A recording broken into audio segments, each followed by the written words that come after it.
There. That's better. Now, we must recover Beta and Gaia at all costs. By now, you must know that Gerard intends to use Gaia to reboot the Earth's biosphere, remaking this world to specifications that would only suit us immortals. This process will kill every living thing on the planet. He calls it a clean install. Not if I stop him first. Not if we do.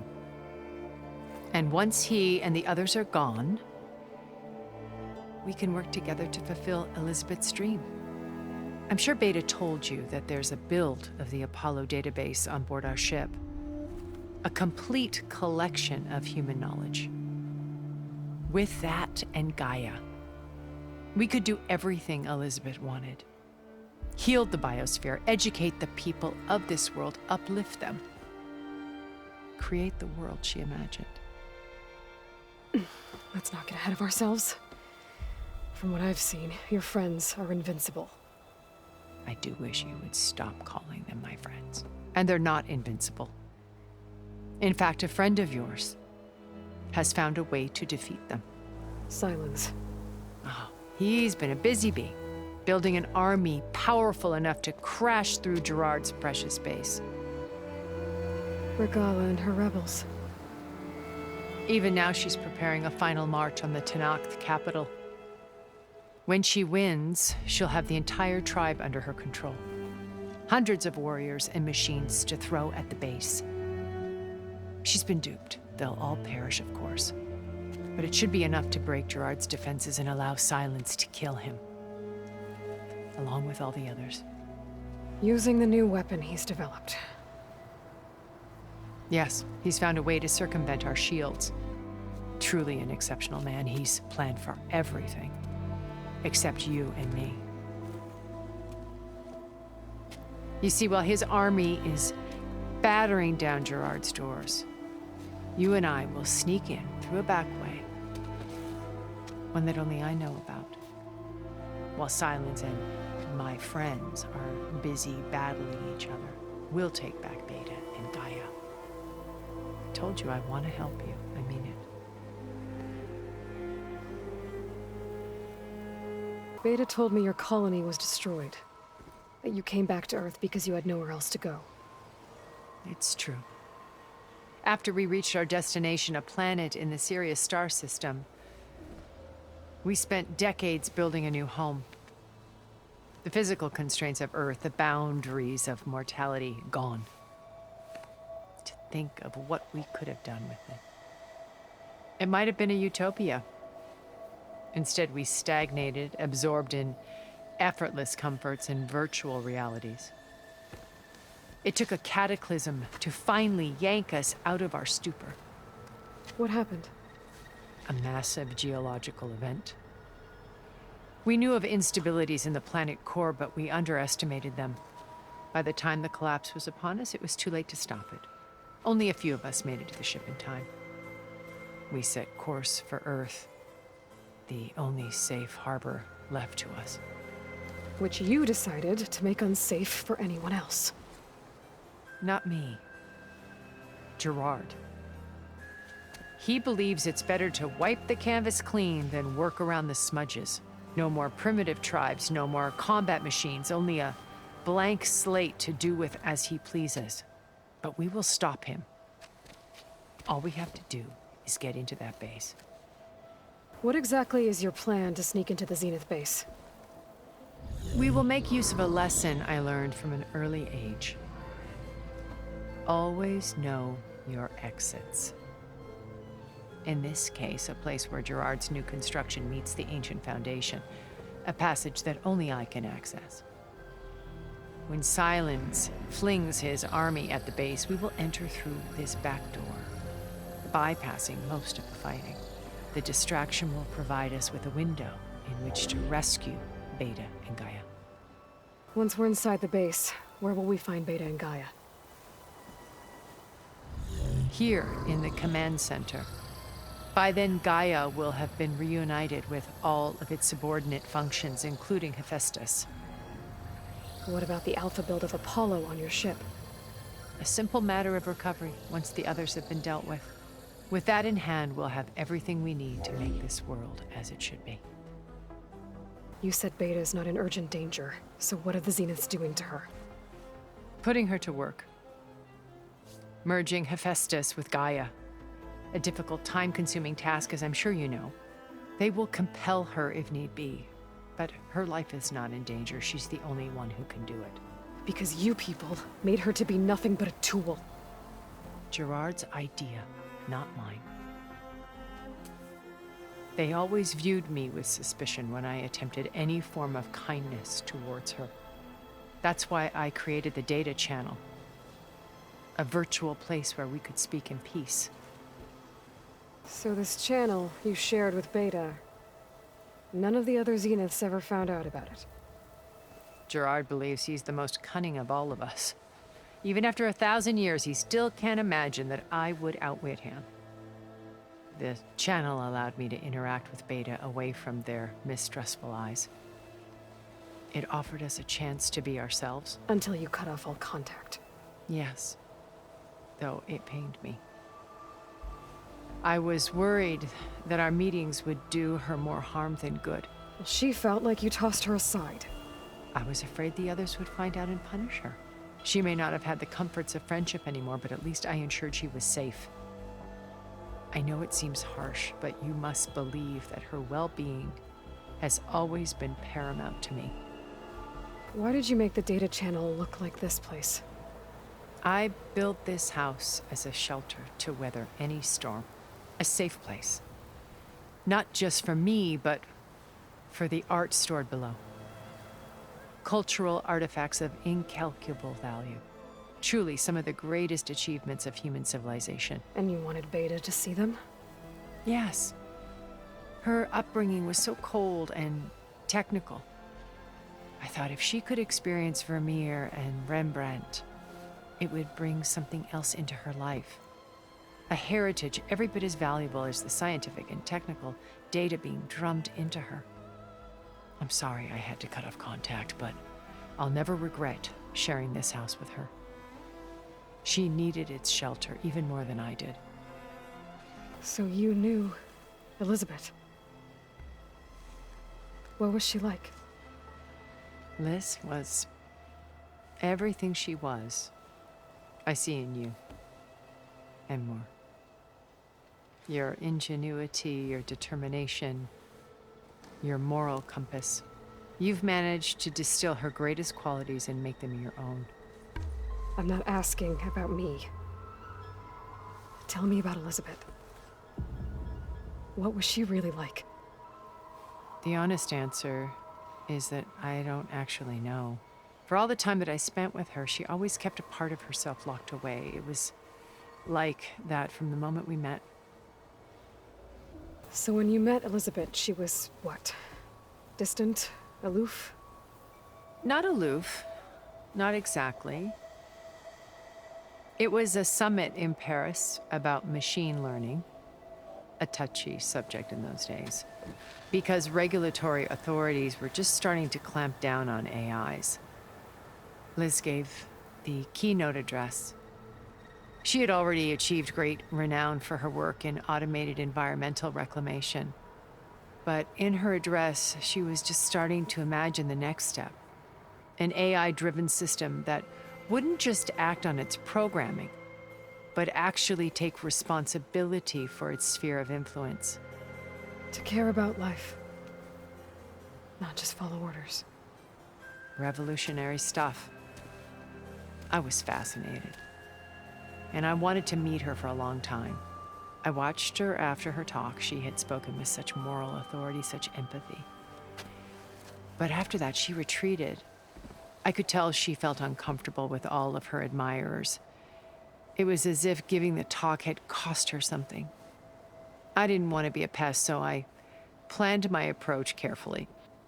So how did you finally approach Elizabeth after her talk? I picked the right moment. The morning of the next day, right as she came back to the conference, she had just had her coffee. She was fresh, rested. It was like she had braced herself for the onslaught of colleagues. I asked if I could walk with her, then put forth a question about her talk that I thought was intelligent. Her answer made me realize it wasn't, but she was very welcoming. Almost as if we were previously acquainted. It was only halfway through the conversation that I realized she knew exactly who I was. It was quite a shock to me. My business was trafficking in secrets, and I took great pains to protect my anonymity. So that was Liz, perpetually one step ahead. I came to view our meeting as a metaphor for our friendship. She always seemed to know me far better than I knew her. I guess I know the feeling. My old focus. How did you find it, let alone repair it? When we encountered you at the Hades Proving Lab, Gerard saw you as a redundancy. I knew better. You were a revelation. After your dramatic escape, bravo, by the way. Gerard and Eric assumed you were dead and gave up the hunt. I wasn't so sure. When the others were busy, I returned to the lab and searched for any trace of you. That's when I found this little treasure. Not easy to repair, but certainly worth the effort. As I watched your life unfold, you were like a splash of color on a worn canvas. What Liz was, and more. Did you show it to the others? Of course not. It was your actions that inspired me to defy them. It's worth noting that if I hadn't found it and watched its contents, I wouldn't have known to save you at the cauldron. You'd be dead. So I should be grateful? If you like.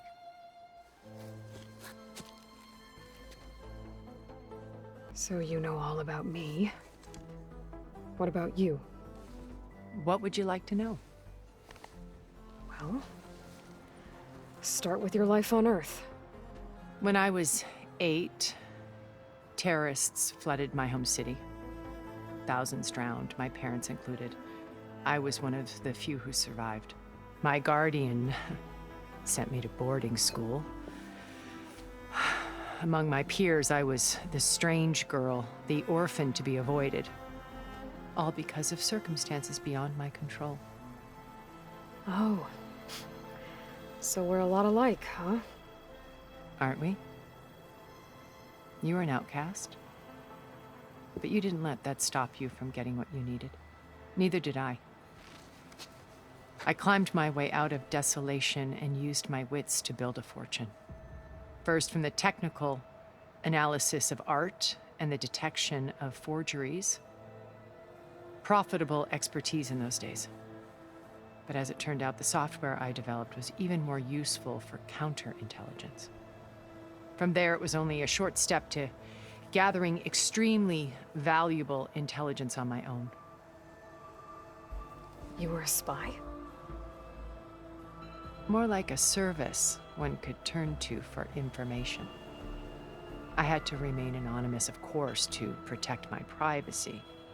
But despite that anonymity, Far Zenith inevitably sought me out. What happened when Far Zenith approached you? They painted an irresistible vision of humanity's future.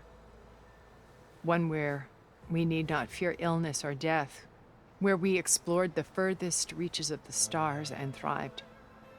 It was only later that I realized that they only intended to bequeath this future to the rich and powerful. By the time I finally figured it out, the walls were closing in, Faro's machines were devouring the Earth. So I accepted Far Zenith's invitation to a berth on the Odyssey. I wanted Liz to come, but she had nobler plans, as you well know. So you didn't know the other Zeniths were monsters until it was too late? I knew some of them were, certainly. It wasn't until we were off-planet that I understood the true scope of their greed. I was grateful to simply be alive, but the others became obsessed with a kind of effortless immortality. They built a colony where machines serviced their every need, where Any memory or fantasy could be endlessly savored in virtual reality. It wasn't life. It was stultifying, a pampered dream state. As the decades passed, I withdrew more and more, alone yet again, but this time with eons to consider my mistakes. Now, finally, having met you, I feel like I have a second chance. To do what? Help you, of course.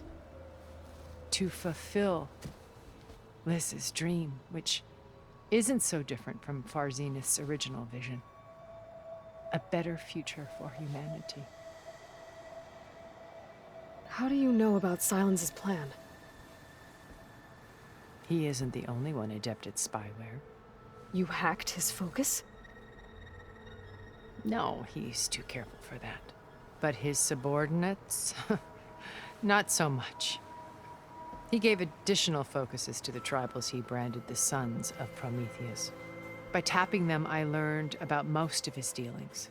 The distribution of override technology, the arming of Tanakh rebels, and the secret pact with Regala to attack Gerard's base. But how did he come up with a weapon that can take down your shields? That's the one thing I haven't been able to figure out, but however he did it, I'm quite certain it will work. With it and the Tanakh army, victory seems to be within his grasp. Such a shame he'll be disappointed. Regala's only interested in killing Hekarro and waging war on the Karja. What does she have to gain by attacking Zenith? It's the price she must pay for her war. Without the ability to override machines, her little rebellion would have languished in the desert. So she trades with the Sons of Prometheus. Machines to help her overthrow Hekarro. In exchange for an assault on the base. Pride has deluded her into thinking she can actually survive such a battle. And all without ever knowing who the Sons of Prometheus really answer to. Yet for all of Silence's brilliance, still he underestimates you. That blind spot is what will allow us to take Beta and Gaia right out from under him. While hundreds of Tanakh are cut down outside.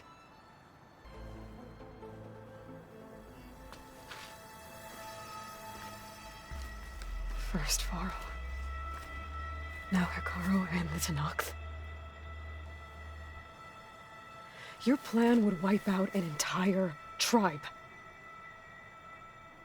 There has to be another way. We are in an admittedly desperate situation, but I assure you there isn't. Remember Zero Dawn. Elizabeth's sacrifice. Sometimes many have to die for a new world to grow. If it looks impossible, look deeper. Wait. The data channel. It still exists, doesn't it? I need you to open it. Let me talk to Beta. Impossible. We might be detected. It's worth the risk. There is another way, one where the Tanakh survive. But we won't. If the others... If you want to help, open it.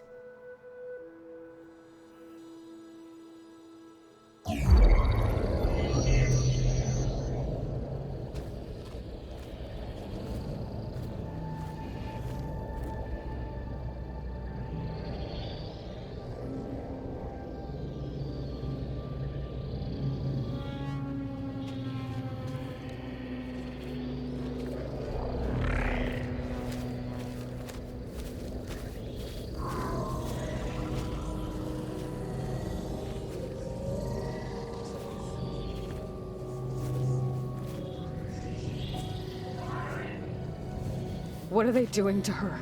Virtual reality dissociation. The manual merge of Hephaestus will take hours upon hours of tedious micromanagement.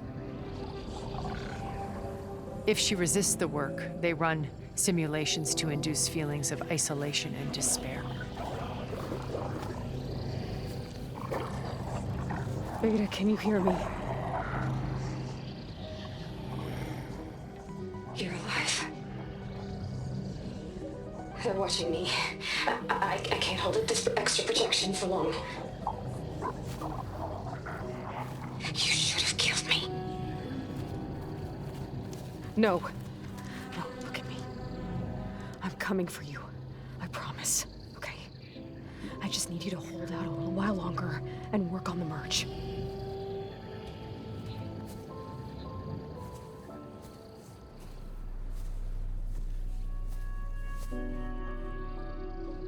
Then I think it can be done. I'll contact again when it's time.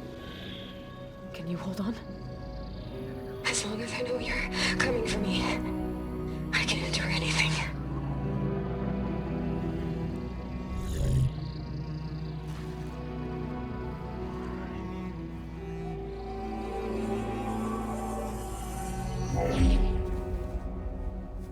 All right. I did as you asked. Now I think you need to tell me what you're planning. I'm going to take Silent's army away. I don't need it. Only the weapon he made to penetrate your shields. And how do you propose to get it? Ask him nicely? Without Regala and her rebels, he won't have a choice. We'll be his only option. Only option for what? What did you tell her? That is between me and my sister. Will be Silent's only option for crashing that base. I'll tell you the rest later. But first, there are a couple of things I have to do. Oh. And what are those? Lay my friend to rest. And then I'm going to use the override that Beta gave me at Gemini to put an end to Regala's rebellion. From the air. Wait. Since you insist on doing things your way, I know of something that will truly help you make a grand entrance with the Tenakth. The ancient Horus Titans still possess electromagnetic energy cells as part of their arsenal. Drop one of those on Regala's army and they'll receive quite a surprise.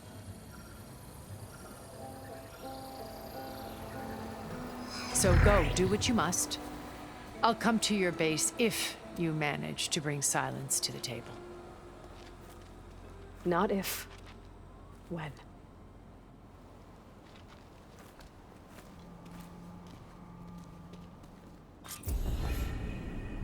Erend, are you there? Aloy! Aloy, is that really you?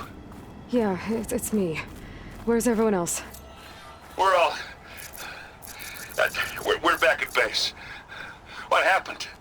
It might be easier to explain in person. I'll try to join you there when I can. Okay. We'll wait here for you.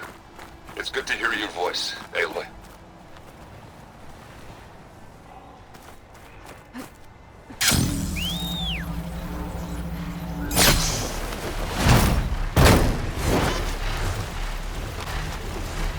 Just to let you know, I'm now patched into your focus network. Great. I take it the other Zeniths can't hear us? Of course not. And they don't know about your base either, in case you were wondering. I've sent you data on the Horus energy cells you can use against Regala's forces. Reach out to me when you're ready to acquire one. Understood.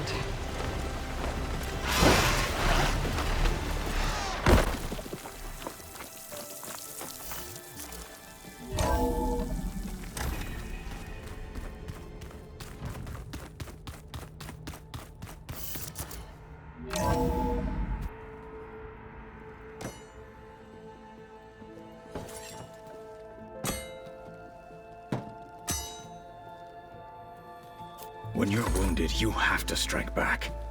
Draw blood. Hey!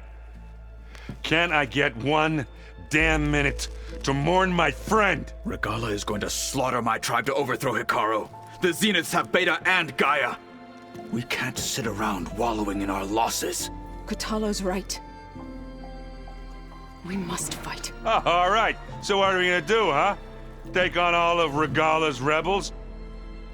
Not to mention the Zeniths. What can we even do? Throw ourselves at their base? Something like that.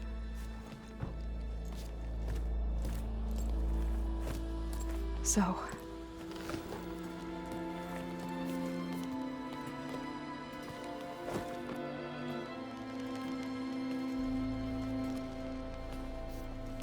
After we lost contact with you, we regrouped and went to Gemini.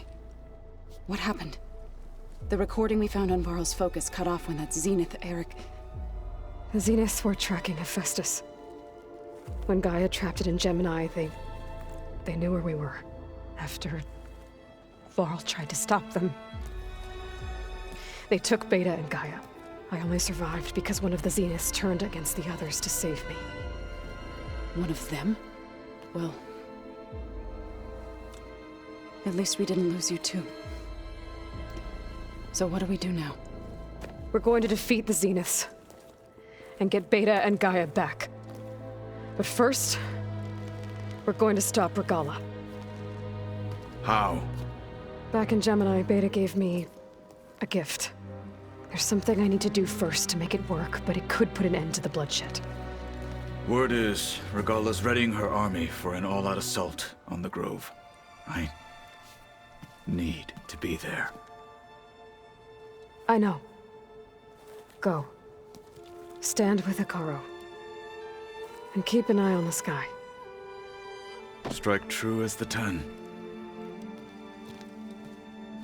The rest of you, whatever preparations you need to make, upgrades, resupplies, get on it. It won't be long before we take the fight to the Zeniths. We'll be ready, Aloy. And when you're ready, meet me outside the east exit. I'd like to have a word in private. Even when things are darkest, you're the flame that lights the way forward. Just tell me one thing. Am I gonna get to smash up a bunch of Zenith bastards? We all are. Good.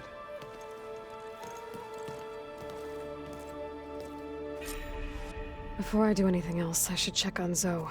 It sounded important.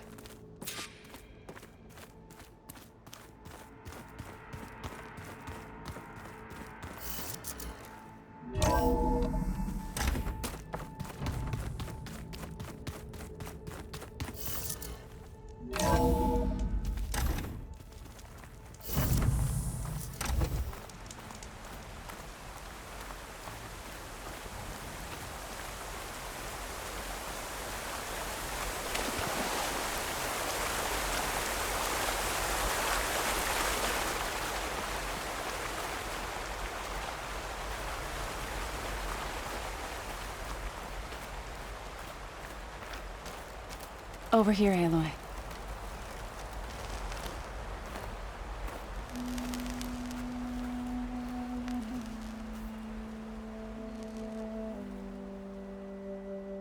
We would come out here to tend to the garden.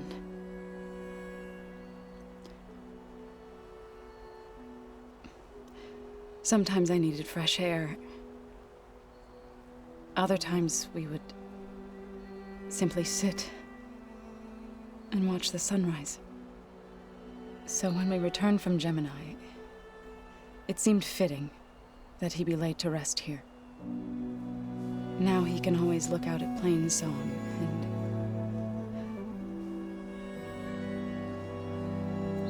further east to the Nora Sacred Lands. He would have liked that. He often spoke of his sister, Bala.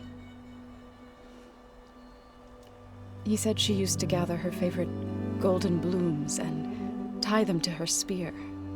Their mother called it useless, but Bala was stubborn. Yeah, she seemed like that. It wasn't easy. But I tracked down the flower. Gathered its seeds.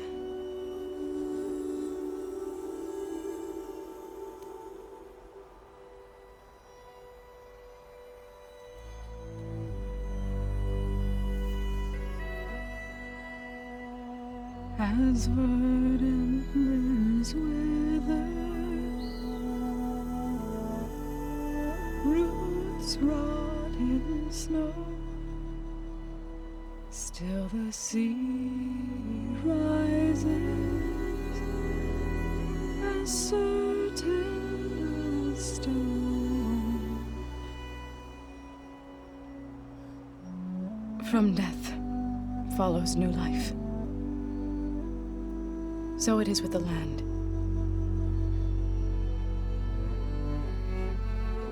And so it is with us. I'm with child, Aloy. I was going to tell him when he got back from Gemini. Instead, one day, I'll bring our child here. We'll sit among the blooms and watch the sunrise. I never got to tell him. To thank him. For saving my life, sure, but also for not giving up on me. He always knew.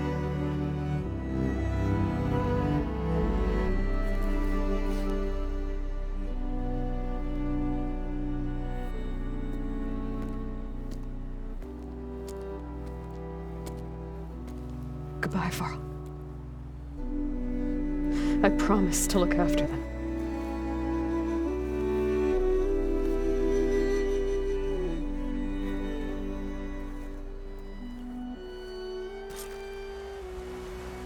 I'll try to visit again when I can.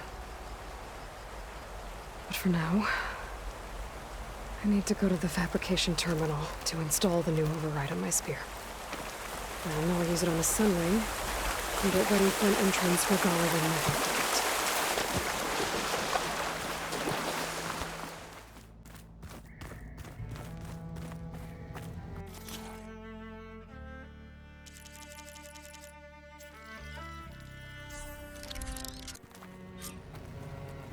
Override installed.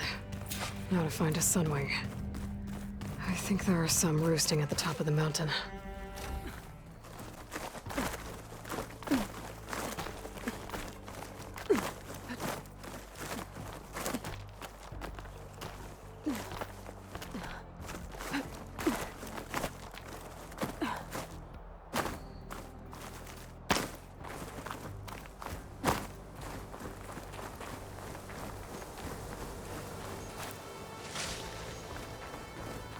Good. There are sunwings up here. I'll have to approach them quietly.